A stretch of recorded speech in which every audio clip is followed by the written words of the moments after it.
தமிழகத்தில் இன்று நடந்த டெட் தகுதி தேர்வின் 2ஆம் தாளில் 3,31,000 பேர் பங்கேற்றனர். 41,515 தேர்வர்கள் ஆப்சென்ட் ஆகியுள்ளனர். மொத்தம் 88.9% பேர் தேர்வு எழுதியுள்ளனர் என ஆசிரியர் தேர்வு வாரியம் அறிவித்துள்ளது.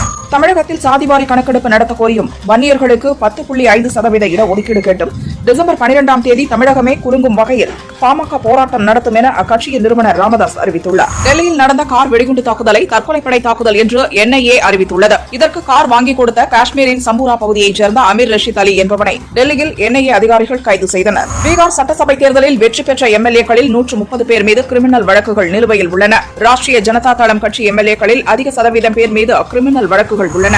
தந்தையை காக்கவே என் சிறுநீரகத்தை அவருக்கு வழங்கினேன். என் குழந்தைகள் கணவர் பற்றி கூட சிந்திக்கவில்லை. ஆனால் தாய் வீட்டில் எனக்கு மரியாதை இல்லை. எனக்கு தக்க பாடம் புகட்டிவிட்டனர்.